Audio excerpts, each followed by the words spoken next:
Okay जी, so this week's topic हमने अभी तक क्या कवर कर लिया इस कोर्स में? हमने कवर कर लिया बेसिक स्ट्रेस क्या होती है, स्ट्रेस की definition, how do we classify stress. Basically we classify it as normal stress and shear stress, and correspondingly we have strains. जहाँ भी स्ट्रेस है, अगर स्ट्रेस को हम एनालॉगस लें फोर्स के, तो वी हैव स्ट्रेन, जो कि डिफॉर्मेशन की एनालॉजी से हम उसको इस्तेमाल कर सकते हैं. So correspondingly, we'll also have, where we have stress, there we would have strain in general. और स्ट्रेन को हम डिफॉर्मेशन के साथ रिलेट कर रहे हैं. स्ट्रेन को भी इसी तरह हम shear स्ट्रेन और नॉर्मल स्ट्रेन में कन्वर्ट कर रहे हैं. दोनों को रिप्रेजेंट करने के लिए हमने सर्टन सिंबल्स यूज कर रहे हैं. Normal stress is sigma and shear stress is tau. Normal strain is epsilon and shear strain is gamma. सो ये जनरली हम अपने कोर्स में एक्सक्यूज मी सिंबल्स यूज कर रहे हैं और इससे रिप्रेजेंट कर रहे हैं. सो वी हैव सीन के कैसे स्ट्रेसेस जो हैं वो मुख्तलिफ जगह पे एक्ट कर रही हैं, क्या उनका पर्पज है. नाउ वी कैन सी के मैकेनिकल प्रॉपर्टीज को, मटेरियल्स की हम कैसे रिलेट कर सकते हैं स्ट्रेस और स्ट्रेन के साथ, या कैसे इवेल्युएट करते हैं स्ट्रेस और स्ट्रेन की फॉर्म में. I believe most of this you have already discussed or studies in engineering materials course. So, excuse me, कुछ चीजें इसमें से repetition होंगी या रिवीजन होंगी, कुछ पे हम expand करेंगे which you might not have studied there. So कोई अगर ऐसे concepts हों या जो आपको वहाँ पे अच्छी तरह बिल्ड ना हुए हों, तो we can rediscuss them. तो वो आप साथ साथ पूछते जाएं. As mechanical engineers, we are always interested in, or most of the time interested in mechanical properties. Materials तो हमेशा, जब भी हम किसी भी ऑब्जेक्ट की बात कर रहे हैं, असेंबली की बात कर रहे हैं, कंपोनेंट की बात कर रहे हैं, तो materials would always be there and it can have different type of properties. Mechanical के अलावा क्या हो सकती हैं? केमिकल प्रॉपर्टीज हो सकती हैं, थर्मल प्रॉपर्टीज हो सकती हैं. थर्मल भी मैकेनिकल में आ जाता है, but chemical properties generally are different, या कोई और इस तरह के और कैरेक्टरिस्टिक्स हैं उसके which are different. But we mostly talk about being mechanical engineers in terms of design, in terms of analysis, we mostly talk about mechanical properties. Mechanical properties में क्या क्या आ जाता है जी? कोई guesses? Guesses तो नहीं, you know what are mechanical properties. So क्या mechanical properties हैं?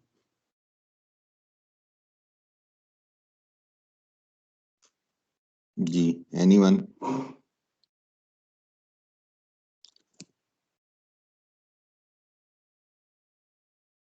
Tensile strength. Tensile strength, good. अच्छा, just to be clear, ये आपने इंजीनियरिंग मटेरियल्स में ये पढ़ा हुआ है ना, मैकेनिकल प्रॉपर्टीज का टॉपिक? ये नहीं पढ़ा हुआ बिल्कुल भी? पढ़ा हुआ सर. चलें, गुड. कम से कम ये है. चलें हम चलते हैं आगे. So will see how things unfold. So the first thing is, जब भी हम मैकेनिकल प्रॉपर्टीज की बात कर रहे हैं, मोस्ट ऑफ द टाइम तो we take them from handbooks और समथिंग लाइक दैट. ठीक है, जहाँ जनरली हमें जरूरत पड़ती है तो we can take them from handbook और समथिंग सिमिलर. बट प्रैक्टिकली क्या होता है, when we purchase material, we get a lot of material in our factory, in our lab, anywhere. तो मटेरियल में आपको पता है नेचुरल वेरिएबिलिटीज होती हैं. तो जो हैंडबुक वैल्यूज होती हैं, they are general representative values, but जो हमारे पास स्पेसिफिक मटेरियल परचेज होके आता है या लॉट आती है, उसकी वैल्यू उससे थोड़ा सा डिफरेंट होंगी हमेशा. कभी भी वो स्टैंडर्ड वैल्यू हमें नहीं मिलती, कभी ज़्यादा होगी, कभी कम होगी. So depending upon the requirement, कितनी क्रिटिकल एप्लीकेशन है या क्वालिफिकेशन है, मोस्ट ऑफ द टाइम जब मटेरियल परचेज किया जाता है और फैक्ट्री में आता है, जब भी हम बड़े प्लांट्स की बात कर रहे हैं, तो उसको क्वालिफाई किया जाता है. क्वालिफाई कैसे किया जाता है कि उसका क्राइटेरिया होगा कि हमें इतनी स्ट्रेंथ का मटेरियल चाहिए, इतना मॉडुलस का चाहिए. हमने स्टील सेलेक्ट किया है तो उसकी टेंसाइल स्ट्रेंथ इतनी होनी चाहिए. और जब वो परचेज होके आएगा स्टील, तो जो लैब होगी वहाँ पे क्वालिटी कंट्रोल की, इट वुड ऑलवेज चेक कि क्या ये मटेरियल उसी स्ट्रेंथ का आया है. उससे ज़्यादा का हो तो बहुत अच्छी बात है, लेकिन उससे कम का नहीं होना चाहिए. So all these things happen.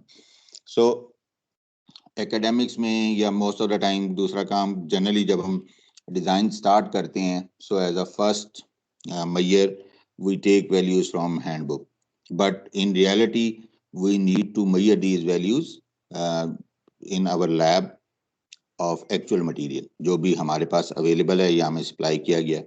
सो उस मेजरमेंट को हम कैसे करते हैं? Generally we use machine which is known as UTM और universal testing machine. So we call it UTM और यूनिवर्सल टेस्टिंग मशीन.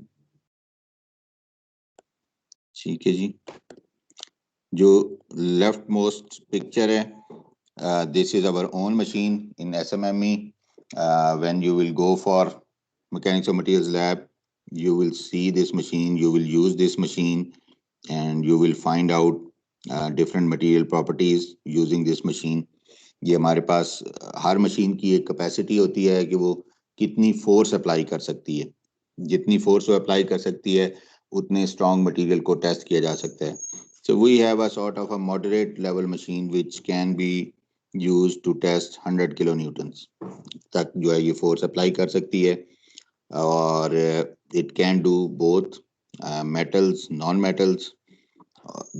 इस मशीन के मल्टीपल कंपोनेंट्स हैं, ये मल्टीपल पार्ट्स होते हैं. जनरली इन तमाम मशीन्स की कंस्ट्रक्शन जो है वो सिमिलर होती है. आप किसी भी कंपनी की मशीन ले लें तो कंस्ट्रक्शन आपको बहुत सारी सिमिलैरिटी नजर आएंगी. Most of the time like you can see here the machine has dual columns. So एक कॉलम मशीन की एक साइड पे है और दूसरा मशीन की दूसरी साइड पे है, और इन दो कॉलम्स के ऊपर जो है ये मशीन का हेड है जो कि अप डाउन मूव करता है. राइट, ये मशीन का हेड है जो कि अप डाउन मूव करता है. ये इस साइड पे इसका जो मिडिल में फिगर है ये इसका एक स्केमेटिक व्यू है जो कि कैलिस्टर की बुक से लिया हुआ है, but it is representing the same thing. जो ये कॉलम्स हैं लेफ्ट और राइट पे, इनके अंदर क्या है? इनके अंदर ये वाले लीड स्क्रूज हैं. ठीक है, और इन लीड स्क्रूज की हेल्प से ये जो मूविंग हेड है it can move up and down. So it can have a rotation. जो मशीन हमारी वाली दिखाई गई है इसमें जो हेड है it is on the upper side और ये अप डाउन मूव करता है. जो ये मिडिल में फिगर है इसमें जो हेड दिखाया गया है दिस इज डाउन, ये डाउनवर्ड्स मूव करता है और अपवर्ड्स भी मूव करता है, लेकिन ये लोअर पार्ट है इस मशीन के फिक्सचर का, और इसका जो ये अपर हेड है ये वाला ये फिक्स्ड है. ठीक है, और ये मूविंग है. So machines can have both type of constructions. In our case, this is moving and the bottom part is fixed. So it doesn't really matter. दोनों तरह की मशीन की हमें कंस्ट्रक्शन मिल जाती है. Then what do we have between these two is we have our grips. So these are, you can see these things जो कि यहाँ पे ये नजर आ रही हैं, ये ग्रिप्स हैं. ये ग्रिप्स किस लिए इस्तेमाल होती हैं? मटेरियल को होल्ड करने के लिए यूज की जाती हैं. And when we put material samples between these grips then we can start the machine and of course test the sample. ये आपको यहाँ पे एक स्मॉल सा नजर आ रहा होगा, ये रिमोट है जिसकी मदद से मशीन को ऑपरेट किया जाता है. There is always an emergency switch at the front. So ये इमरजेंसी स्विच लगा हुआ है जिसकी मदद से हम मशीन को इमरजेंसी शट डाउन कर सकते हैं. इस हमारी मशीन में कुछ और फीचर्स भी हैं, I let you know. So sample generally कैसे होता है? सैंपल जो है वी कॉल इट इधर अ डॉग बोन सैंपल भी हम इसे कहते हैं, टेंसाइल सैंपल भी कहते हैं, डिफरेंट नामों से इसको रिप्रेजेंट किया जाता है. But actually it is something like the sample that is shown on the right.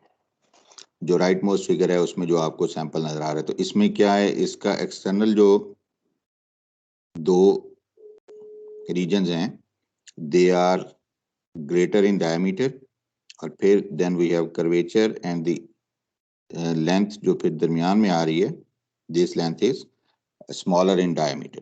अब डायमीटर की बात, ये इसका क्रॉस सेक्शन आप देख सकते हैं, this is the cross section of the sample. So यहाँ पे दो डायमीटर नजर आ रहे हैं, this is the outer one and the dotted one is the inner one.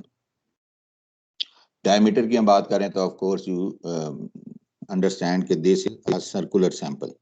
सो हम ने जो भी मटेरियल टेस्ट करना होता है we make a circular sample इस सैंपल की यहाँ पे सर्टेन डायमेंशंस गिवन हैं। ये डायमेंशंस जो हैं, these dimensions are according to standards. बहुत से इंटरनेशनल स्टैंडर्ड्स अवेलेबल हैं जिसकी मदद से, जिनमें ये स्टैंडर्ड डायमेंशंस दी गई हैं, और जब भी टेस्टिंग की जाती है तो हम रैंडमली कोई सैंपल नहीं बना लेते, वी रेफर टू दो standards and we make our samples. For example, जो हम जनरली यूज कर रहे हैं अपनी लैब में, we are using ASTM standard and it is called ASTM E8/E8M. Similarly, we can have BS standards, which are British standards. We can have DIN, which are German standards. We can have ISO, which are International Standard Organization standards. And we can have GB, which are Chinese standards. So all different countries have their own standards. बहुत से standards के दरमियान में correspondence भी है. We can search for the correspondence के जी ASTM E8 के equivalent जो है वो BS standard कौन सा है, या DIN standard कौन सा है, या ISO standard कौन सा है. तो we can find out those standards and use them. But it is mandatory to use some sort of standard. और स्टैंडर्ड में ये तमाम डायमेंशंस गिवन होंगी, जैसे यहाँ पे दिया हुआ है कि जी आउटर डायमीटर 19 mm होना चाहिए, जो ये लेंथ है ये 60 mm है, this length is 50 mm, internal diameter is 12.8 mm, right. So we can prepare this sample and then hold it in the grips. यहाँ पे आपको देखें ये सैंपल होल्ड हुआ नजर आ रहा है. And then apply a load using our cross head. once the sample is in the grips, जो ये इसका रीजन है जो जिसका डायमीटर ज्यादा है, this region is held within the grip. और जो ये बीच वाला रीजन है ये स्ट्रेच किया जाता है. यहाँ पे हम जनरली जब भी टेस्ट करने लगते हैं एक स्पेसिफिक डिस्टेंस पे हमें गिवन होता है फ्रॉम दीज एंड हम जो है दो डॉट लगा लेते हैं, और ये जो डॉट लगाते हैं उसके दरमियान में जो लेंथ होती है we refer to it as gauge length. ठीक है, यहाँ पे आप देख भी रहे हैं ये लिखा हुआ है. सो जो टोटल लेंथ है यहाँ से यहाँ तक, जो पोर्शन ज्यादा डायमीटर का है उसके दरमियान जो लेंथ बन रही है वो तकरीबन, जब हम कर्वेचर को निकाल दें तो 60 mm बन रही है. We are taking a length much smaller than that. उसमें से भी 10 mm हमने छोड़ दिया और हम 50 mm की लेंथ ले रहे हैं, जिसको हम रेफर कर रहे हैं as a gauge length. So gauge length is the length जहां से हम तमाम मेजरमेंट्स लेते हैं. तो प्रैक्टिकली जनरली क्या किया जाता है कि सैंपल के ऊपर एक निशान यहाँ पे लगा दिया जाता है, एक मार्क यहाँ पे लगा दिया जाता है जहाँ पे भी गेज लेंथ होती है. And then we measure change in length, जितनी जब सैंपल को पुल कर रहे हैं दोनों साइड से, तो जो इसकी गेज लेंथ में चेंज आ रही है और उसको हम डिवाइड कर देते हैं स्ट्रेस से, सॉरी ओरिजिनल लेंथ से, तो we get strain. Similarly we can calculate stresses. So this is how it works. There is circular sample भी यूज होते हैं.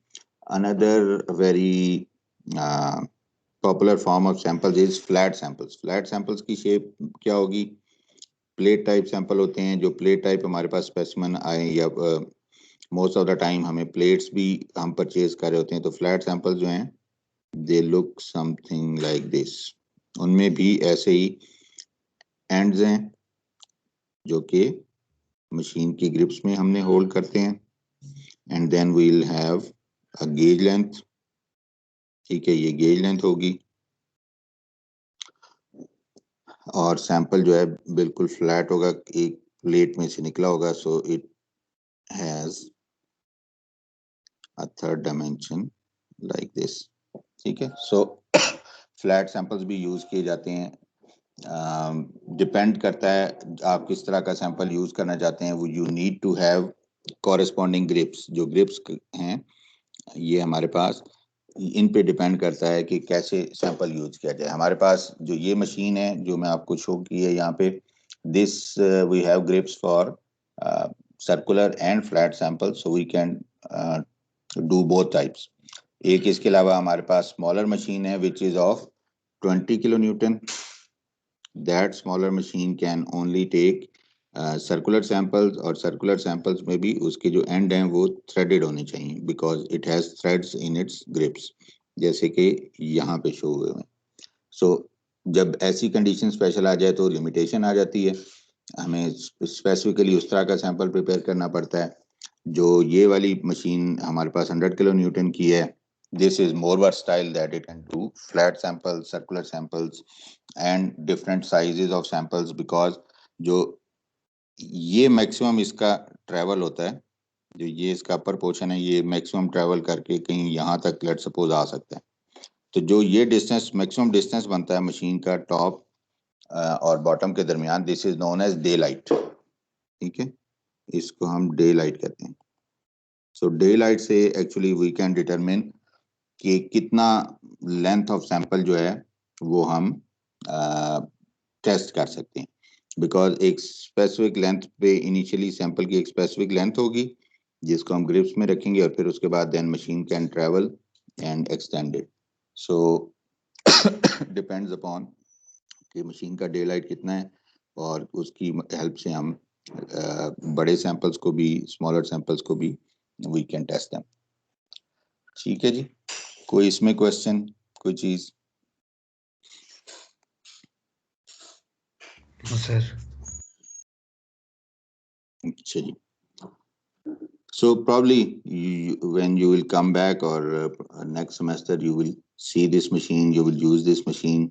ये हमारे पास अच्छी फैसिलिटी आ गई है इस मशीन में। एक एडिशनल हमारे पास चीज भी है जो कि और कम मशीन्स के साथ होती है। ये पीछे अगर आपको एक वाइट सी कैबिनेट नुमा चीज नजर आ रही होगी, this white cabinet is not actually a cabinet but is a furnace. ये इस मशीन के साथ हमारे पास एक फर्नेस है, या इसको फर्नेस से ज़्यादा बेहतर है अगर हम इसको कह दें कि हमारे पास ये एक थर्मल चैम्बर है। ठीक है, so we have this thermal chamber, जो इसमें हम 300 डिग्री सी तक किसी भी स्पेसिमन को हीट कर सकते हैं। So we can bring this forward. ये नीचे आपको रेल्स लगे नजर आ रहे होंगे, इन रेल्स पे चलते हुए ये फॉरवर्ड आ जाता है, और we can put specimen inside this chamber, can heat it up to 300 degree C, any temperature तक, ±1 इसका कंट्रोलर की एक्यूरेसी है, and then we can test it for tensile. So हमारी जो यूनिवर्सल टेस्टिंग मशीन्स हैं, why they are called universal testing machines, that they not only perform tensile test, जो अभी हम बात कर रहे थे कि जी हम स्पेसिमन को यहाँ पे फिक्स कर देते हैं and then we pull it, right. So this is known as tensile test. We can do it otherwise, we can put specimen here, फिर हम ये ग्रिप्स नहीं यूज करेंगे, फिर ग्रिप्स बदल जाती हैं, and we can bring the head down and compress it, so that becomes a compressive test. Similarly, we can use other fixtures and perform a shear test. और उसके अलावा हमारे पास मुख्तलिफ तरह के बेंड के टेस्ट होते हैं, वो बेंड टेस्ट हम परफॉर्म कर सकते हैं। So this machine is versatile, जो जनरली यूटीएम होती कहलाती है, universal testing machine, and it can perform a number of things, जो कि हम नंबर ऑफ टेस्ट और डिफरेंट टाइप की मैकेनिकल प्रॉपर्टीज हम निकाल सकते हैं। So here you can on the next slide you can C a small video. This is taken from YouTube and link is given here. If you want तो आप खुद भी इसको जाके देख सकते हैं। This is just showing us a tensile test of a stainless steel specimen, जो कि एक स्टैंडर्ड मशीन में परफॉर्म किया जा रहा है। Alright ji, so let's do that. Conducting tensile test, 500 diameter tensile specimen, stainless steel material.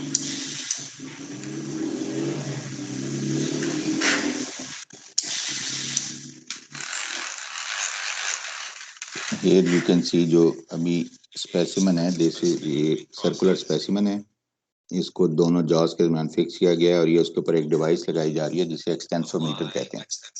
I'll explain what extensometer is.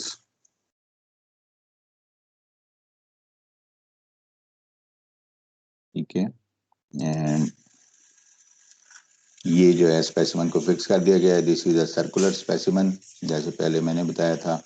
ये machine जो है इसके दोनों साइड पे जो कॉलम्स हैं वो ओपन टाइप के हैं और 4 पिलर्स दिए गए हैं। साथ जो आप कंप्यूटर रखा दे रहे हैं, generally these machines are computer controlled, तो उसकी मदद से इसे इंस्ट्रक्शंस दी जाती हैं।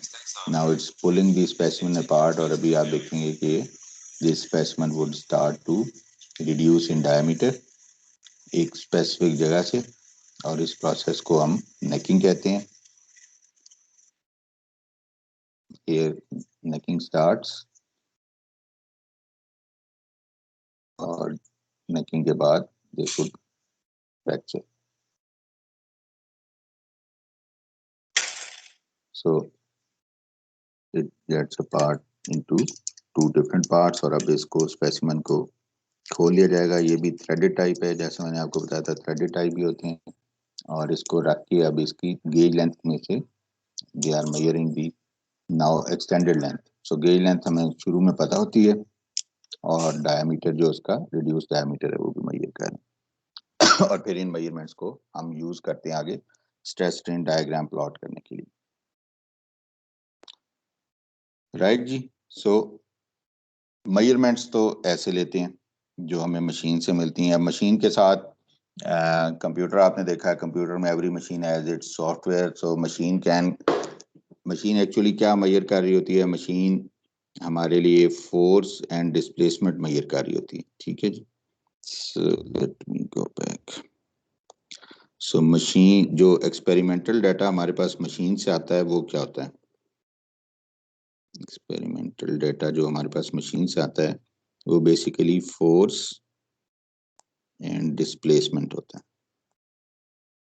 Now if we provide the software of the machine with the cross sectional area, so वो सॉफ्टवेयर फोर्स को एरिया से एंड द ओरिजिनल लेंथ, सो जो डिस्प्लेसमेंट है ये चेंज इन लेंथ है उसको ओरिजिनल लेंथ से डिवाइड करके इस can also give us stress and strain. So we can give this information in the machine software and get stress and strain, or we can just take force and displacement and divide them with area and original length या gauge length and find out stress and strain ourselves. So इस तरह experimental data जो आता है उसको हम आगे manipulate करते हैं। मैनिपुलेट करके क्या होता है? We can use Microsoft Excel, just hand calculations, anything, या मशीन का सॉफ्टवेयर जो है वो उससे भी ले सकते हैं। So we are interested in finding a graph which is basically known as graph between stress and strain।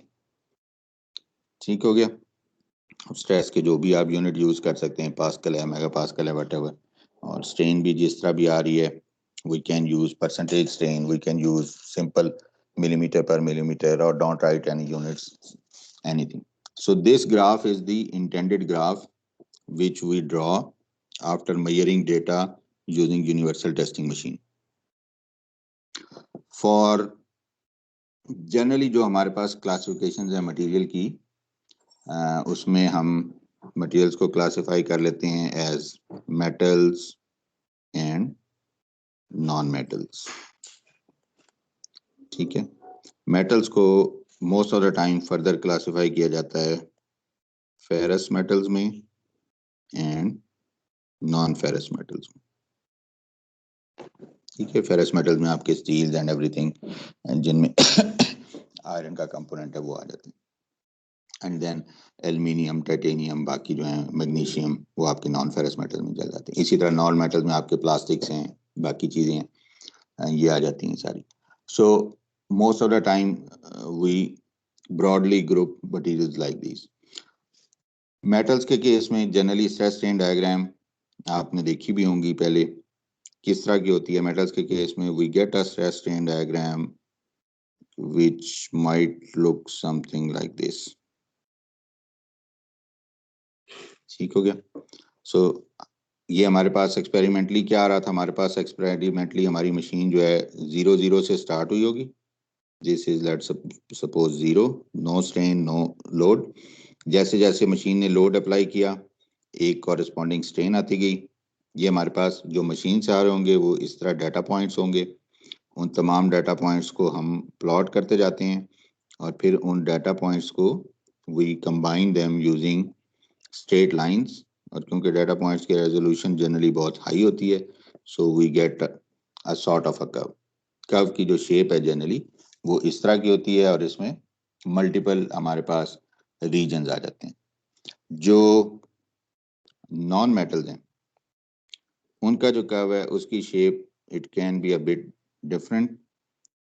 For example their curve can be much more continuous rather than this curve. So यहाँ पे तो हमें कुछ specific चीजें नजर आ रही हैं। ये पीक नजर आ रही है और एक दो डिफरेंट रीजन नजर आ रहे हैं, बट जो नॉन मेटल्स का कर्व है उसमें ऐसी कोई डिस्टिंक्ट फीचर नजर नहीं आ रहे। And this gradually starts to curve and then bends. Clear है? ये चीजें मेरा ख्याल में पहले भी आप लोगों ने पढ़ी हुई हैं इंजीनियरिंग मटेरियल्स में कि नहीं? सर पढ़ी हुई हैं। पढ़ी हुई हैं, ठीक है। तो इसलिए कोई क्वेश्चन हो तो पूछते जाएं, नहीं तो हम चलते जाते हैं। तो बेसिकली स्ट्रेस स्ट्रेन कर्व को दोबारा रिपीट करने का मकसद ये है कि दिस इज वेरी इंपॉर्टेंट। आगे जितनी भी चीजें डिजाइन में आप यूज करेंगे, बाकी चीजों में देखेंगे, वो स्ट्रेस स्ट्रेन कर्व्स ही से हम आगे लेके चलते हैं। अब इसके मुख्तलिफ रीजन्स में हम इसे डिवाइड कर सकते हैं। अब यहाँ पे जैसे हमें नजर आ रहा है कि ये पहला एक रीजन है जो कि एक लाइन से डिफ्रेंशिएट हो रहा है। Then we have this region जहाँ पे ये कर्व वापस आया था और दोबारा ऊपर जा रहा था। फिर एक और रीजन है जहाँ पे कर्व जो है ग्रो कर रहा था in terms of stress. Stress was getting higher as strain was, and then after reaching a maximum value, it was coming down. So we can have these different regions of this stress strain curve. और इन regions को वैसे तो I believe you know, but we can briefly discuss them कि ये regions क्या हैं और क्या चीज को represent करें. So first region is known as elastic region.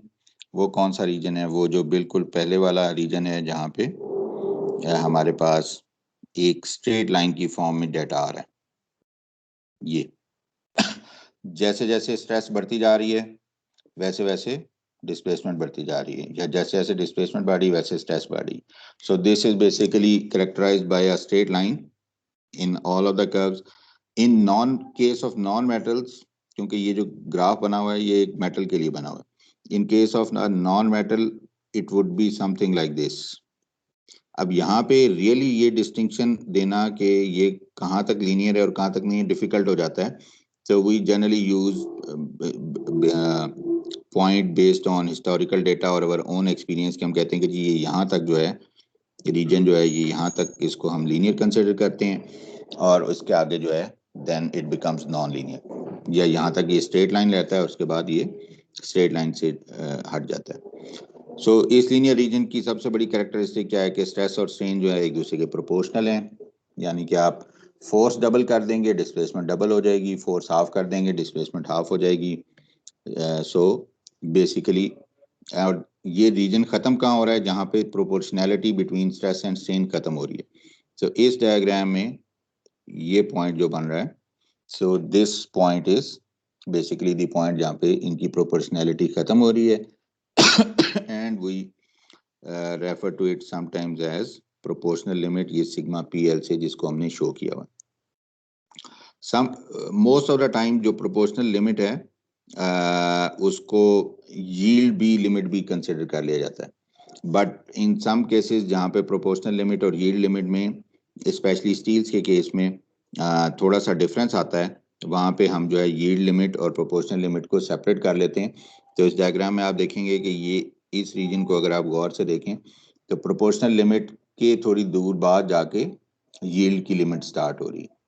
तो जनरली इसके लिए हम एक 0.2% का रूल भी यूज करते हैं कि हम 0.2% पे यील्ड लेते हैं rather than taking yield exactly at the point of proportion. ठीक हो गया जी। So once we reach the point of yield, जिसको यील्ड स्ट्रेस सिग्मा वाई से हम रिप्रेजेंट कर रहे हैं, तो वहां पे जाके क्या है, वहां पे प्रोपोर्शनैलिटी खत्म हो जाती है। और इससे पीछे जितना रीजन था ये वाला, यहाँ पे जब तक हम कंपोनेंट को लोड करेंगे, लेट सपोज यहाँ इतनी फोर्स आपने लगाई, तो उसके कॉरेस्पॉन्डिंग ये डिफॉर्मेशन हुई। But once you remove this force, तो जितनी भी डिफॉर्मेशन थी that would vanish away and you will get the original length. So elastic limit में हम जितनी भी फोर्स लगाएंगे उसके कॉरेस्पॉन्डिंग जो भी डिस्प्लेसमेंट होगी, जैसे ही हम उस फोर्स को रिमूव करेंगे वो डिस्प्लेसमेंट खत्म हो जाएगी। But after the yield this goes, so yield के बाद जो है हमें ये फैसिलिटी नहीं रहती। यील्ड के बाद जो हमारा ये रीजन स्टार्ट हो रहा है, ये वाला, इस रीजन में जो है हमारे पास, या beyond that all this region, यहाँ पे हमारे पास यील्ड का मतलब है कि मटेरियल परमानेंटली डिफॉर्म हो रहा है, जिसको हम प्लास्टिक डिफॉर्मेशन से भी रिप्रेजेंट करते हैं। सम मटेरियल्स, जैसे मैंने डायग्राम बनाई थी, can show upper and lower yield. तो उसमें क्या होता है कि मटेरियल पहले इनिशियली एक हायर पॉइंट शो करता है, देन इट कम्स बैक, और ये ड्यू टू क्रिस्टल अरेंजमेंट होता है, and then stays here for some time and then again starts to improve in strength. So इसको हम upper yield point कहते हैं और इसको lower yield point कहते हैं. For all engineering purposes we use lower yield point, upper yield point को हम use नहीं करते. अच्छा जी. Excuse me. So after that जो ये रीजन है, यहाँ पे सारे में प्लास्टिक डिफॉर्मेशन हो रही है. अगर जो मटेरियल है, let me draw stress strain diagram. So stress strain diagram, अगर आपकी, ये हमारा आइडियली अगर हम बात करें इलास्टिक रीजन है, जैसे ही हम यील्ड लिमिट पे पहुंचते हैं उसके बाद मटेरियल यील्ड करना शुरू कर देता है। अब ये आप देखें, मैंने जो लाइन ड्रॉ की है, this is completely horizontal. This means कि स्ट्रेस की वैल्यू जो है वो यील्ड पे आके रुक गई है और जो स्ट्रेन है वो बढ़ती जा रही है, यानी कि मटेरियल में स्ट्रेस अब इंक्रीज नहीं हो रही। एक खास स्ट्रेस पे आने के बाद मटेरियल जो है now it has started to deform permanently, और सिर्फ उसकी स्ट्रेन बढ़ती जा रही है, यानी कि उसकी अगर लेंथ चेंज हो रही है तो उसकी लेंथ बढ़ती जा रही है, लेकिन फोर्स जितनी लगनी थी बस उतनी ही लग रही है, उसके बाद मजीद फोर्स मटेरियल पे नहीं लग रही। उसी पर्टिकुलर फोर्स पे मटेरियल इस तरह बिहेव कर रहा है जैसे उसने फ्लो करना शुरू कर दिया।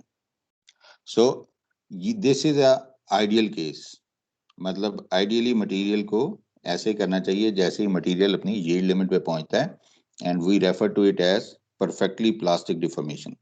सो परफेक्टली प्लास्टिक डिफॉर्मेशंस मीन कि as soon as we reach elastic limit or yield stress, the material would start to flow and we will get a completely horizontal line and the stress would not go above yield stress. Clear हो गया ये point perfectly plastic deformation का?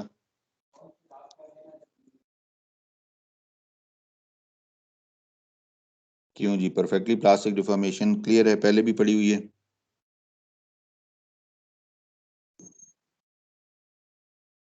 या नहीं, पहले नहीं touch किया हुआ इंजीनियरिंग मटेरियल्स में परफेक्टली प्लास्टिक डिफॉर्मेशन? सर तो अब हम इसी स्ट्रेस के ऊपर क्या ये फ्लो करेगा मटेरियल? जी, हम ये कह रहे हैं कि जैसे ही मटेरियल यील्ड स्ट्रेंथ को अप्रोच करता है उसके बाद मटेरियल जो है उसमें स्ट्रेस में मजीद एडिशन नहीं होती, या मजीद स्ट्रेस मटेरियल नहीं ले सकता, जब as long as we keep applying the force that is causing yield stress. ठीक है, तो मटेरियल यील्ड करता रहता है, यानी कि एक तरह से मटेरियल फ्लो कर रहा है और उसकी सिर्फ स्ट्रेन में इजाफा होता जा रहा है, डिफॉर्मेशन बढ़ती जा रही है, लेकिन it can not take more force, क्योंकि जो फोर्स हम लगा रहे हैं उसी पे वो डिफॉर्म होना शुरू हो गया, तो it can not take more force. तो इस फिनोमेना को, this is ideal representation we call perfectly plastic deformation. तो सर अगर हम लोग यही स्ट्रेस कंटिन्यूअसली इसको देते रहेंगे तो वो डिफॉर्म करता रहेगा इन द आइडियल केस, अगर स्ट्रेस बढ़ाते नहीं है तो? हाँ, बढ़ेगी तो बढ़ सकती नहीं ना, पॉसिबल ही नहीं है, क्योंकि किसी चीज पे आप देखें ना, आप लोड डाल रहे हैं और वो अगर फ्लो करना शुरू कर दे तो आप उस पर और लोड नहीं डाल सकते. तो आपने जितना लोड डाल दिया या जितनी फोर्स अप्लाई कर दी, अगर आप वो कंटिन्यूसली अप्लाई करते रहेंगे, it would continue to flow unless it reaches a point where it would break, fracture हो जाएगा और द टेस्ट वुड एंड, और जो भी आपका अगर कंपोनेंट है तो फ्रैक्चर हो जाएगा, ये जैसे भी है। But it would not take more force जो कि यील्ड कॉज कर रही है, उससे ज़्यादा फोर्स नहीं लेगा। तो ये आइडियल सिचुएशन है जो कि हम कहते हैं कि किसी भी मटेरियल को ऐसे बिहेव करना चाहिए। बट प्रैक्टिकली मटेरियल ऐसे बिहेव नहीं करते। ये हमें कैसे पता है? क्योंकि हम ये देख रहे हैं कि जो रीजन था बेसिकली ये तो इसको कॉरेस्पॉन्ड कर रहा था, बट जो इसके बाद जो ये दो रीजन्स हैं ये इस बात को कॉरेस्पॉन्ड नहीं कर रहे, क्योंकि यहाँ पे अब ये आप देख सकते हैं कि स्ट्रेस की वैल्यू यील्ड स्ट्रेस से बढ़ना शुरू हो गई थी। सो दिस इज अनदर फिनोमेना जिसको हम डिस्कस करते हैं अभी। बट आइडियल केस जो है वो यही है कि अगर यील्ड को मटेरियल अप्रोच कर जाए तो then material should continuously flow and then unless fracture happens.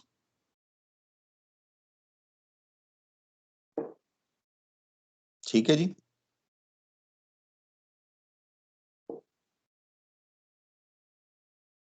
Yes sir.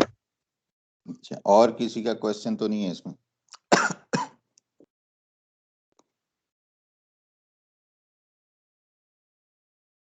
अच्छा जी। सो if let's suppose you are being asked to draw a stress strain curve for elastic material, अगर आपको कहा जाता है कि जी एक इलास्टिक मटेरियल का स्ट्रेस स्ट्रेन कर्व ड्रॉ करें, जस्ट अ जनरल रिप्रेजेंटेशन, जब भी इस तरह कहा जाए इलास्टिक मटेरियल का स्ट्रेस स्ट्रेन कर्व ड्रॉ करें और कोई डाटा ना गिवन हो, तो दैट मीन्स कि आपने एक जनरल रिप्रेजेंटेशन ड्रॉ करनी है। So what would be the general representation for that? You will draw this thing, a straight line. ठीक है, क्योंकि सिर्फ कहा गया कि इलास्टिक मटेरियल है, यानी कि कोई ऐसा हाइपोथेटिकली मटेरियल है जो कि प्लास्टिक होता ही नहीं है, इट इज इलास्टिक मटेरियल, और जब इलास्टिक लिमिट खत्म होगी तो ऑफ कोर्स अंडरस्टूड है कि वो ब्रेक कर जाएगा। तो उसका स्ट्रेस स्ट्रेन कर्व क्या होगा? It would be a line, straight line with any slope, क्योंकि यहाँ पे कोई स्लोप की वैल्यू या मॉडुलस की वैल्यू नहीं गिवन। अगर कहा जाए आपको कि जी एक इलास्टिक परफेक्टली प्लास्टिक मटेरियल का स्ट्रेस स्ट्रेन कर्व ड्रॉ करें, तो आप क्या ड्रॉ करेंगे? You will draw this thing, there is elastic portion and after reaching yield it would be a horizontal line, so this would be a elastic perfectly plastic material representation। ठीक है, representative curve हम बना रहे हैं ना कि generally इस तरह की कर्व की शेप होनी चाहिए या कर्व की इस तरह की शेप हो सकती है। सो इस तरह की सिंपलिस्टिक से आपसे पूछी जा सकती है चीज कि अच्छा लेट सपोज अगर आपको कहा जाए जी एक कंप्लीटली एक्सक्यूज मी, एक कंप्लीटली रिजिड मटेरियल का अगर मैं आपको कहूं स्ट्रेस स्ट्रेन रिप्रेजेंटेटिव कर्व बनाएं, तो वो कैसा नजर आएगा?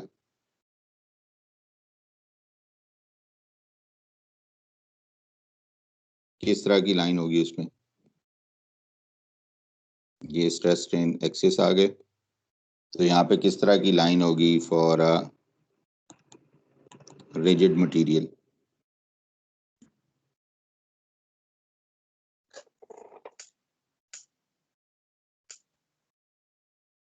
क्यों जी, any thoughts?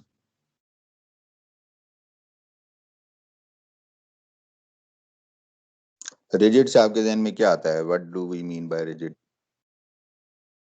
Sir sir straight नहीं लेंथ होगा। में चेंज नहीं होगा। स्ट्रेंथ में चेंज नहीं होगी। जो रिजिड को देखो हम पहले भी करते आ रहे हैं, हमने कहा था कि हम डायनामिक्स में या सिंपल स्टैटिक्स में बॉडीज को रिजिड लेके चलते हैं। तो जब रिजिड लेके चलते हैं तो दैट मीन्स कि वहां पे हम क्या कंसिडर नहीं करते? Deformation. Deformation. So that means कि we are, if we are saying rigid materials, it cannot have any deformation, right? So it cannot have any deformation, so we can apply any amount of stress, so it would not have any deformation. So on zero axis we can have a vertical line which is representing any magnitude of stress would have zero corresponding strain. Right. So इस तरह different behaviours के साथ अगर आपको कहा जाए तो you can process that information and draw these general representations in terms of stress and strain curves. Clear हो गया?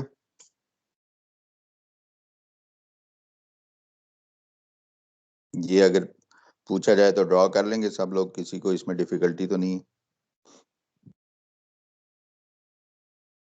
No sir. चलो गुड। अच्छा जी, let's move on to the next portion. Next portion हमारे कर्व का क्या है जी? अच्छा, ये वाला जो पोर्शन यहाँ पे फिगर क्योंकि आपकी टेक्स्ट बुक से ली गई है, जो ड्रॉ हुआ है, this is drawn very exaggerated. In real curves ये पोर्शन जो है ये बहुत ही माइन्यूट सा होता है। एंड सिमिलरली ये जो इलास्टिक स्ट्रेन का रीजन ड्रॉ हुआ है, ज़ाहिर कॉरेस्पॉन्डिंगली जहाँ इलास्टिक रीजन है उसमें इलास्टिक स्ट्रेस होगी और इलास्टिक स्ट्रेन होगी। तो इलास्टिक स्ट्रेन का जो रीजन ड्रॉ हुआ है, this is also very exaggerated. जो रियलिटी में हमें कर्व मिलते हैं उनमें ये रीजन जो है इलास्टिक स्ट्रेन का, this is very very small. So बहुत ही शार्प यूं करके ये रीजन होता है। सो जो स्ट्रेन की वैल्यूज होती हैं दे आर 0.1 0.2, जिसके बाद जो है हमारा जो है कर्व जो है वो प्लास्टिसिटी में आ जाता है। सो रियल कर्व्स में आपको दिखेगा कि रियल मटेरियल्स का अगर जब भी आप कर्व लेंगे कि ये पोर्शन जो है दिस इज वेरी स्मॉल। और जितने भी हम एनालिसिस कर रहे हैं अपने मैकेनिक्स ऑफ मटेरियल में, we are remaining in this region, we are not going into any further region. So हम इन रीजन्स में नहीं जा रहे, बट वी शुड नो कि हम इन रीजन्स में जा सकते हैं और इसमें हम काम कर सकते हैं। बाय द वे, प्लास्टिक कोई ऐसी एप्लीकेशन ज़हन में आती है जहाँ कि हमें प्लास्टिक रीजन में जाके काम करना पड़े या हम काम करते हो? नॉर्मली तो हम कह रहे हैं ना, कोई भी कंपोनेंट डिज़ाइन करेंगे, कुछ करेंगे तो will keep it below yield limit, but is there any application जहाँ हमें अबव यील्ड जाके, जहाँ मटेरियल प्लास्टिकली डिफॉर्म हो रहा हो, काम करने की ज़रूरत हो?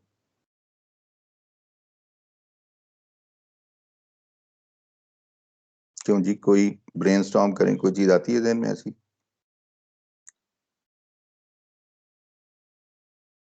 सर जब हमने कोई शेप चेंज करनी हो मटेरियल। बिल्कुल, वेरी गुड। फॉर एग्जांपल, अगर आपके पास अभी मैन्युफैक्चरिंग प्रोसेसेस आप पढ़ेंगे, राइट? अभी तो नहीं पढ़ा। अगर आपके यस सर। पास एक प्लेट है, और ये कमर्शियली भी ऐसे होता है कि हमारे पास मटेरियल की थिकर प्लेट्स आती हैं, फिर क्या होता है, रोलिंग मशीन्स होती हैं बड़ी बड़ी, एक रोलर लगा होगा, दूसरा रोलर नीचे लगा होगा, और इन रोलर्स में से हम उन्हें पास करते हैं, और जब हम पास करते हैं तो उनका डायमीटर, वो थिकनेस जो है वो कम हो जाती है और हम अपनी डिजायर्ड थिकनेस ऑब्टेन कर लेते हैं। सो दिस इज ऑल पॉसिबल क्योंकि यहाँ पे उनकी प्लास्टिक डिफॉर्मेशन हो रही है, परमानेंट डिफॉर्मेशन हो रही है। अगर परमानेंट डिफॉर्मेशन ना हो तो वो वापस अपने ओरिजिनल थिकनेस पे आ जाएंगी।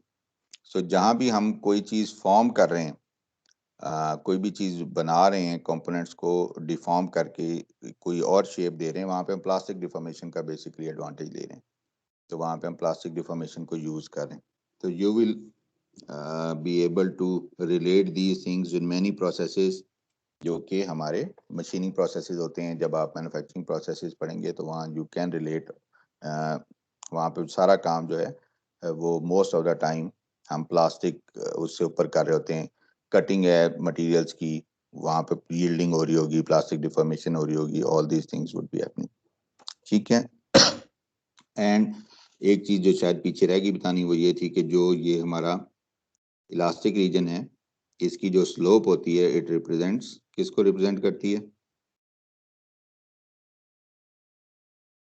इलास्टिक मॉडुलस को, ई को, या यंग्स मॉडुलस को? ठीक है। So experimentally we can measure Young's modulus just by taking the slope of this line. जो हमें एक्सपेरिमेंटल कर्व मिलता है उसकी हम स्लोप निकाल लेते हैं और उससे we can determine the Young's modulus और elastic modulus of any material. So जितना भी डाटा आपको बुक्स में मिल रहा है या बाकी किसी भी इंफॉर्मेशन किसी लैब की रिपोर्ट में मिलती है, वो इसी तरह प्रोसेस होता है। अगर आप मशीन के सॉफ्टवेयर को यूज़ करते हैं तो मशीन का सॉफ्टवेयर भी उसको इसी फॉर्म में प्रोसेस करता है। तो यंग्स मॉडुलस हम इसका यहाँ से कैलकुलेट कर सकते हैं बड़ी आसानी से। अच्छा जी, so moving on to the next portion which is this light green portion. इस लाइट ग्रीन पोर्शन में क्या हो रहा है, मैंने ये एक्सप्लेन किया कि जी हमारे पास अगर स्ट्रेस स्ट्रेन ग्राफ हो तो आइडियल केस क्या बनता है कि जैसे ही इलास्टिक डिफॉर्मेशन खत्म होती है और प्लास्टिक डिफॉर्मेशन खत्म होती है, यानी कि यील्ड स्ट्रेस आ जाती है, तो material should start to flow and it should not take any more stress. But reality में ऐसा नहीं होता। रियलिटी में ये जैसे ही इलास्टिक लिमिट खत्म होती है, जो रियल कर्व होता है वो it keeps on moving up, although के प्रोपोर्शनैलिटी खत्म हो जाती है, यानी कि जितनी फोर्स अप्लाई हो रही है उतनी डिफॉर्मेशन नहीं हो रही, और उनके दरमियान में एक प्रोपोर्शनल रिलेशनशिप जो पहले था या लीनियर रिलेशनशिप था वो नहीं रहा, but still there is increase in stress above yield stress. ठीक है, सो यील्ड स्ट्रेस से ऊपर वैल्यू जो है वो बढ़ रही होती है और एक हाईएस्ट पॉइंट ऑफ स्ट्रेस हमें ऑब्टेन होता है जिसको हम कहते हैं अल्टीमेट स्ट्रेस या अल्टीमेट टेंसाइल स्ट्रेस। सो यहाँ पे we are using sigma u for that. ये जो चीज है इस फिनोमिना को हम कहते हैं स्ट्रेन हार्डनिंग। स्ट्रेन हार्डनिंग का फिनोमिना बेसिकली क्या है? स्ट्रेन हार्डनिंग का फिनोमिना ये है कि आपकी जो डिसलोकेशंस हैं वो जब मोशन शुरू होती है यानी कि मटेरियल फ्लो करना शुरू करता है, तो आइडियल केस में हम क्या कह रहे थे कि जो बॉन्ड्स हैं वो ब्रेक हो जाएंगे और मटेरियल जो है वो फ्लो करना शुरू कर देगा। डिसलोकेशंस जो एक दूसरे के अगेंस्ट मूव करना शुरू कर देंगी मटेरियल के स्ट्रक्चर में, एंड मटेरियल जो है वो इस तरह बिहेव कर रहा होगा मैक्रोस्कोपिकली जैसे कि फ्लो हो रहा है। बट इन रियलिटी ये होता है कि डिफरेंट डिसलोकेशंस जो हैं वो एक दूसरे को रेजिस्टेंस प्रोवाइड करना शुरू कर देती हैं मोशन को, और उस रेजिस्टेंस की वजह से material can take more stress, और वो स्ट्रेस जो है वो हमें यहाँ पे नजर आ रही है, और इसको basically we call this phenomena strain hardening. पढ़ा हुआ है पहले strain hardening engineering Yes, sir. Materials में पढ़ा हुआ है strain hardening, so you know it. So this is the phenomena जिसकी वजह से जो आइडियल कर्व था जो कि पहले मैंने आपको दिखाया था, इसलिए हम उसे कह रहे थे जो ये वाला कर्व था, इस कर्व को इसलिए हम कह रहे थे perfectly plastic, because this is just an ideal curve but not a real curve. जो रियल कर्व होगा वो जो जैसे यहाँ पे ड्रॉ हुआ हुआ है वो इस फॉर्म में होगा, and it can always take more stress, and ultimate stress तक ये जो रीजन है ये जाएगा। अल्टीमेट स्ट्रेस के बाद क्या होगा? Will enter this darker green region. जिस डार्कर ग्रीन रीजन में क्या हो रहा है? नेकिंग का फिनोमेना हो रहा है, जो कि आपने उस वीडियो में देखा भी है। ठीक है, नेकिंग के फिनोमेना में क्या हो रहा है? इस अगर हम सैंपल को ड्रॉ करें, ये सैंपल का गेज लेंथ वाला रीजन है, जो टेंसाइल सैंपल था हमने मशीन में यूज किया, और ये उसका ग्रिप्स वाला रीजन। ग्रिप्स वाला रीजन तो सिर्फ होल्ड करने के लिए यूज होता है, so we are not concerned about that. जो ये रीजन है गेज लेंथ वाला, दिस इज द रीजन जहां से हम मेजरमेंट्स ले रहे हैं। जब टेस्ट स्टार्ट होता है और इनिशियली फोर्स अप्लाई की जा रही होती है, तो इलास्टिक रीजन में इनिशियल ये परफेक्टली प्लास्टिक रीजन में और स्ट्रेन हार्डनिंग में जो ये रीजन है ये यूनिफॉर्मली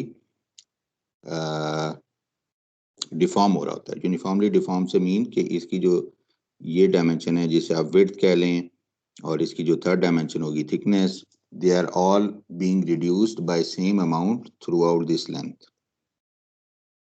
सो सारा क्रॉस सेक्शन जो हैं, जितने भी क्रॉस सेक्शन एग्जिस्ट करते हैं वो सारे के सारे बाय इक्वल अमाउंट जनरल उनकी जो है डिफॉर्मेशन हो रही होती है, और they are getting reduced by an equal amount.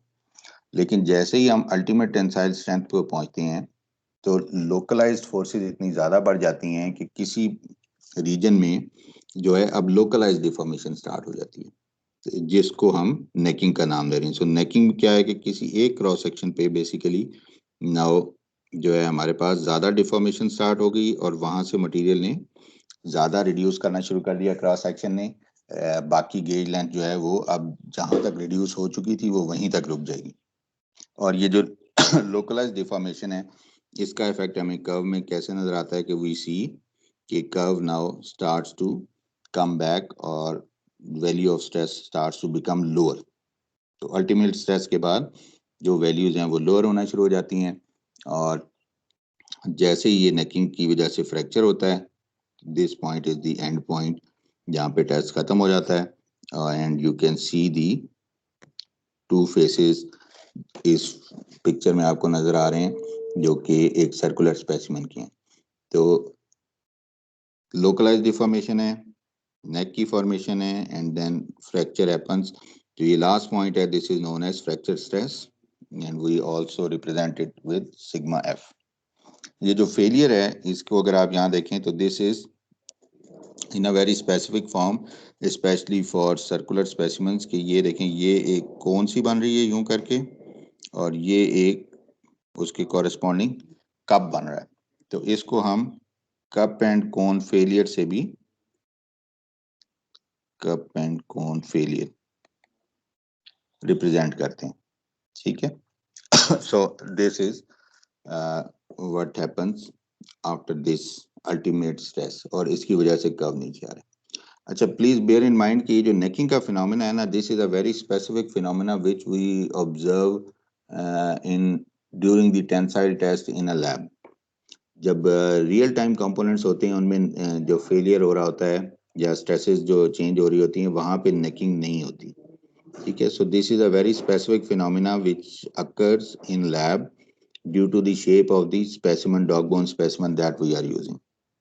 सो ये आपने ध्यान में रखना है कि ये फिनोमेना नॉर्मली आपको कोई कंपोनेंट के फेलियर में, रियल लाइफ में, या जो इन सर्विस जो फेलियर होते हैं, वहां पे ये फिनोमेना आपको कहीं नजर नहीं आएगा, ठीक है जी। सो ये जो कर्व हम अभी तक ड्रॉ कर रहे थे, ये कर्व हम कह रहे थे जी, हमने किस तरह ड्रॉ किया है कि जो हमें फोर्स मशीन से मैयर हो रही है और जो डिस्प्लेसमेंट मैयर हो रही है। तो फोर्स को हमने क्रॉस सेक्शनल एरिया से डिवाइड कर दिया। ये कौन सा क्रॉस सेक्शनल एरिया था? जो इनिशियल क्रॉस सेक्शनल एरिया था स्पेसिमेन का। ये स्पेसिमेन की अगर गेज लेंथ है, तो जो इसका ये इनिशियल क्रॉस सेक्शन एरिया है, इससे डिवाइड कर दिया, और ये जो इनिशियल गेज लेंथ है L, इससे डिवाइड कर दिया, तो we get our stress and we get our strain, right. This is generally known as nominal stress और नॉमिनल स्ट्रेन, और इंजीनियरिंग स्ट्रेस और इंजीनियरिंग स्ट्रेन। सो जब हम स्ट्रेस लेंगे फोर्स ओवर ओरिजिनल एरिया, इसको मैं कह देता हूँ ए नॉट, ठीक, तो ये कहलाती है इंजीनियरिंग स्ट्रेस, इंजीनियरिंग स्ट्रेस और nominal stress. This can be normal और शेयर, दोनों केसेस में ये इंजीनियरिंग और या नॉमिनल होगी। एंड कॉरेस्पॉन्डिंगली जो हम स्ट्रेन ले रहे हैं, change in length over original length करके, वो भी, जिसमें ओरिजिनल लेंथ को भी अब हम एल नॉट अगर कह दें, इंजीनियरिंग स्ट्रेन या नॉमिनल स्ट्रेन कहलाती है। So all the curves you see in your handbooks, all the curves we get from our machines, the curves you see in lab reports, all these things, they are being drawn using engineering stress and engineering strain. But in reality क्या हो रहा होता है कि जैसे stress apply की जा रही होती है, तो जो क्रॉस सेक्शनल एरिया हमने बात की कि वो चेंज हो रहा होता है। Cross sectional area is getting reduced जैसे जैसे हम कंपोनेंट को पुल कर रहे होते हैं, और जो लेंथ है वो भी चेंज हो रही होती है साथ साथ ही, it is getting lengthier and getting reduced in cross sectional area, ठीक है। सो हम एक और तरह से भी स्ट्रेस निकाल सकते हैं कि हम जो फोर्स है उसको एक्चुअल क्रॉस सेक्शन एरिया से हर पॉइंट पे करें। हम मल्टीपल पॉइंट पे वैल्यूज कर रहे हैं, हमने पहले एक फोर्स की वैल्यू अप्लाई की, कुछ इलोंगेशन हुई, तो वहां पे क्रॉस सेक्शन एरिया स्मॉल हो गया। अब हम फोर्स की वैल्यू को उस एक्चुअल क्रॉस सेक्शनल एरिया से डिवाइड करें and we get our stress. So this is known as true stress. Same goes for strain. ये स्ट्रेन भी जो है वो हम एक्चुअल लेंथ से डिवाइड करके लें तो वी गेट ट्रू स्ट्रेन, या इसको लॉगरिथमिक स्ट्रेन भी कहा जाता है। वो प्रॉब्ली आपने शायद देखी हो रीजंस, या we will discuss those also, ठीक है। सो हम अब दो तरह से स्ट्रेन के मेजर ले सकते हैं। अगर हम ओरिजिनल एरिया से और ओरिजिनल लेंथ से डिवाइड कर रहे हैं तो we get nominal stress and nominal strain, और इंजीनियरिंग स्ट्रेस और इंजीनियरिंग स्ट्रेन। अगर हम एक्चुअल एरिया से और एक्चुअल लेंथ से डिवाइड कर रहे हैं तो we get true stress and true strain. अगर हम सेम ग्राफ पे प्लॉट करें ट्रू स्ट्रेस और ट्रू स्ट्रेन को भी, जिस ग्राफ पे हम प्लॉट करें नॉमिनल इंजीनियरिंग स्ट्रेस और इंजीनियरिंग स्ट्रेन को भी, तो what we observe is since elastic strains are very small, we don't see appreciable difference or almost any difference in the elastic region. Elastic region में true stress, true strain, engineering stress, engineering strain are almost the same. But we start to see a difference when we enter this plastic region. Strain hardening का और उसके बाद जो fracture का reason है, जब हम वहां पे जाते हैं तो वी सी के जो ट्रू स्ट्रेस स्ट्रेन का कर्व है that is always above the engineering stress strain curve. ये इंजीनियरिंग स्ट्रेस स्ट्रेन कर्व जो है ये बिलो है, और ट्रू स्ट्रेस स्ट्रेन कर्व जो है ये अबव होता है उसके हमेशा। ठीक हो गया, इसको नॉमिनल के लिए चले एन लिख देते हैं। तो एक तो ये कैरेक्टरिस्टिक है। दूसरा कैरेक्टरिस्टिक क्या है? दूसरा कैरेक्टरिस्टिक ये है कि आफ्टर अल्टीमेट टेंसाइल स्ट्रेंथ जो इंजीनियरिंग स्ट्रेस स्ट्रेन कर्व है इट स्टार्ट्स कमिंग डाउन, यानी कि स्ट्रेस की वैल्यू कम होना शुरू हो जाती है ड्यू टू दी नेकिंग। लेकिन ट्रू स्ट्रेस स्ट्रेन के कर्व में क्योंकि हम एक्चुअल क्रॉस सेक्शनल एरिया से डिवाइड कर रहे हैं, so we don't see this downward trend, but actually the curve sharply starts to go upwards. और जो ट्रू स्ट्रेस स्ट्रेन कर्व है लिहाजा वी कैन से कि it is always going in upward direction और always increasing stress. जबकि जो engineering stress strain curve है इसमें अल्टीमेट स्ट्रेस के बाद जो हमारा स्ट्रेस की वैल्यू है वो कम होना शुरू हो जाती है। सो वी हैव दीज और we can get these two measures for from our testing in lab. Clear हो गया?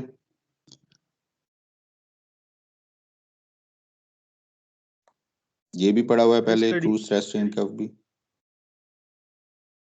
सर इसका थोड़ा रीजन बता दें कि ट्रू स्ट्रेस में फ्रैक्चर वाला में ऊपर क्यों जा रहा है?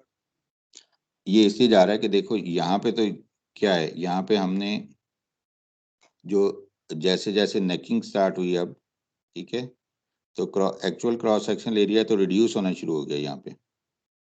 यहाँ पे नेक बन रही है, अब एक्चुअल क्रॉस सेक्शनल एरिया ये रह गया, पहले इनिशियली ये था, लेकिन हम हमेशा इस इनिशियल वैल्यू से डिवाइड कर रहे हैं, फोर्स को इस एक्चुअल से नहीं डिवाइड कर रहे जो अब है।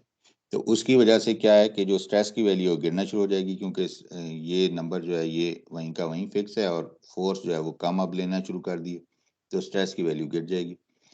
यहाँ पे क्या हो रहा है, यहाँ पे हम जैसे जैसे एरिया ऑफ क्रॉस सेक्शन कम होता जा रहा है हम उस एक्चुअल एरिया से डिवाइड करें तो it still keeps on going upwards, जैसा कि इस इनिशियल पोर्शन में दोनों कर्व्स में, तो उसी तरह यहाँ रहता है। ये बेसिकली सिंपल मैथमेटिकल रीजन है इसकी, और कोई रीजन नहीं, क्योंकि हम एक्चुअल से डिवाइड कर रहे हैं तो एक्चुअल जो है वो कम हो रहा है, तो हम उसके इफेक्ट को केटर फॉर कर रहे हैं। और कोई क्वेश्चन इसमें?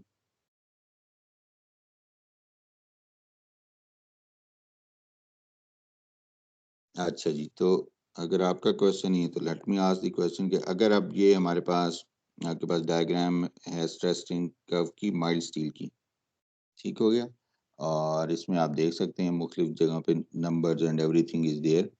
सो इसमें अगर हमें ये कर्व मिलता है तो व्हाट डू यू थिंक कि हमें ट्रू स्ट्रेस स्ट्रेन का, और आपने कोई चीज़ डिज़ाइन करनी है या कोई चीज़ कंपोनेंट बनाना है और आपके पास ये कर्व है, तो व्हाट डू यू थिंक हमें ट्रू स्ट्रेस स्ट्रेन का कर्व यूज़ करना चाहिए या इंजीनियरिंग स्ट्रेस स्ट्रेन का कर्व यूज़ करना चाहिए?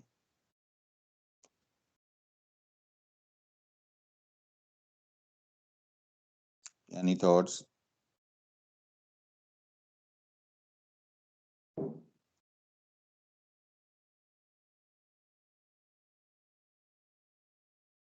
अगर आपने रियल लाइफ में इंजीनियरिंग इंजीनियरिंग, ठीक है, और आप क्या कह रहे ट्रू थे? Stress sir. टू स्ट्रेस, ठीक है, Engineering stress strain. Engineering stress strain. So engineering जनाब हम कह रहे हैं इंजीनियरिंग और ट्रू। तो इंजीनियरिंग के लिए प्रॉब्ली अभी तक 2 लोग कह रहे हैं और ट्रू के लिए सिंगल वोट आया है। क्यों जी, और बाकी लोग क्या कहते हैं? कोई थॉट्स, कोई आइडिया? 2 ही ऑप्शन है, एक ऑप्शन तो ले ही सकते हैं।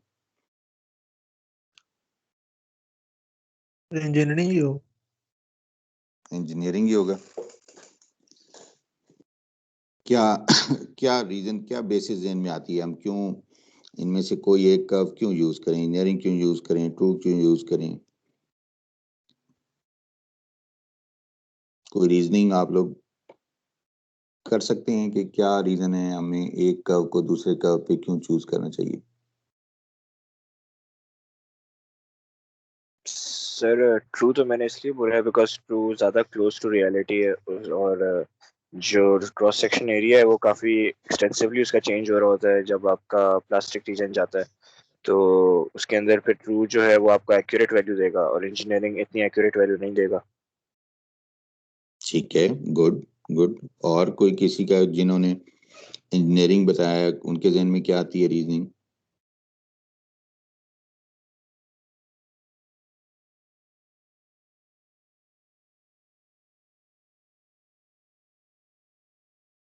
अच्छा, जो प्रैक्टिकली हम यूज करते हैं ना, we use engineering stress strain curves.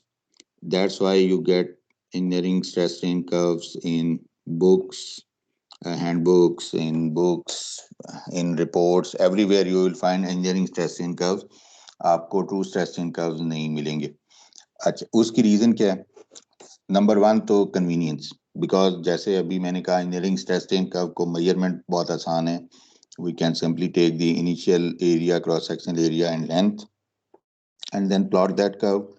Machines can do this for us, उसमें कोई इशू नहीं है। It is a simple lab measurement. So lab technicians या कोई बहुत ज़्यादा हमें उसके लिए trained लोगों की ज़रूरत नहीं होती। We can do that very very simply. जो अगर हम ट्रू की मेजरमेंट करने जाएं तो it becomes very difficult, specially जब क्रॉस सेक्शनल एरिया तेजी से हो रहा होता है, तो स्पेशल इंस्ट्रूमेंटेशन हमें चाहिए या एक्सपेंसिव इंस्ट्रूमेंटेशन हमें चाहिए, और फिर उसको हर पॉइंट को उसके कॉरेस्पॉन्डिंग डिक्रीज एरिया से डिवाइड करना, so it becomes cumbersome in that terms. दूसरी मेजर रीजन क्या है कि जैसे अभी पहले हमने देखा था कि जो लीनियर इलास्टिक रीजन है उसमें दोनों कर्व्स ओवरलैप करते हैं। So most of the time we are working in linear elastic region, so it doesn't make any difference for us कि हम कौन सा कर्व यूज करें। So engineering कर्व क्योंकि इसीलिए ज़्यादा अवेलेबल भी हैं और because their ease of measurement, so we use those curves. और अगर हमने प्लास्टिक रीजन में काम करना हो तो then we take the true curve, जो इंजीनियरिंग स्ट्रेस स्ट्रेन कर्व है उसको हम, देयर आर फार्मूलाई जिनको यूज करते हुए ट्रू स्ट्रेस स्ट्रेन कर्व में भी हम कन्वर्ट कर सकते हैं।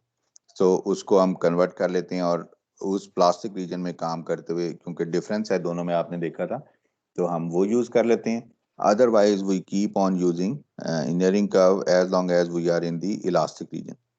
अब जो मैंने बात की थी पहले कि जो इलास्टिक रीजन है in real curves you will find out that it is very very small. So ये जो कर्व यहाँ पे ड्रॉ हुआ है स्लाइड पे, this is a real curve of mild steel. तो यहाँ आप देखें कि ये this is your elastic region. So in real curve you can barely see on this scale के इलास्टिक रीजन तो आपको ऑलमोस्ट नजर ही नहीं आ रहा होता। ठीक है, उसी को जो है जूम आउट करके या ब्लो आउट करके ये ड्रॉ किया गया ताकि at least we can see that. और जब ये है तो इस पे आप देखें कि जो वैल्यूज हैं स्ट्रेन की वो कितनी लो हैं। ठीक है, ये देखें इलास्टिक स्ट्रेन की जो वैल्यूज हैं दे आर रियली लो।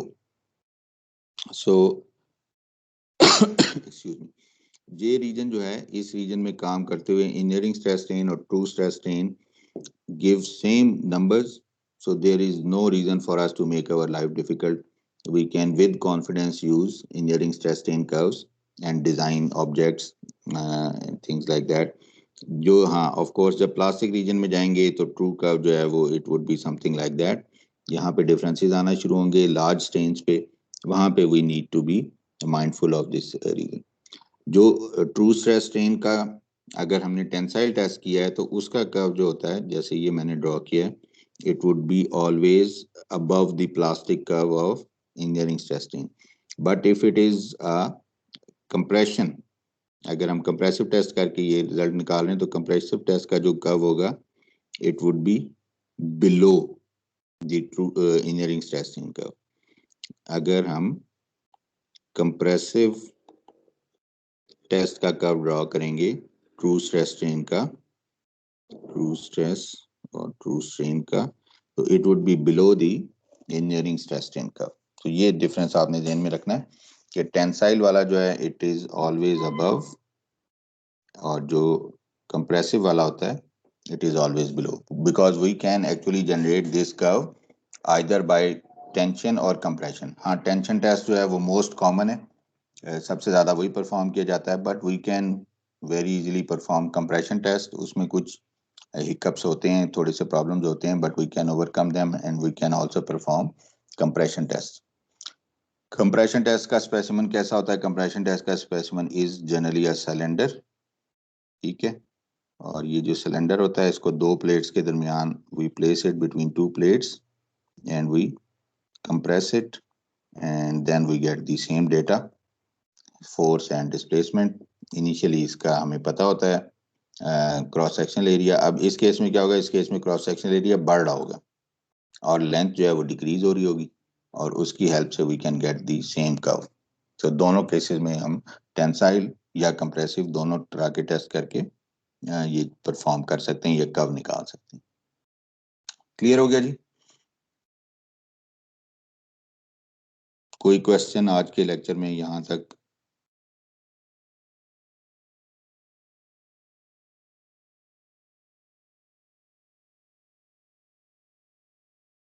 अच्छा जी, कोई क्वेश्चन नहीं है तो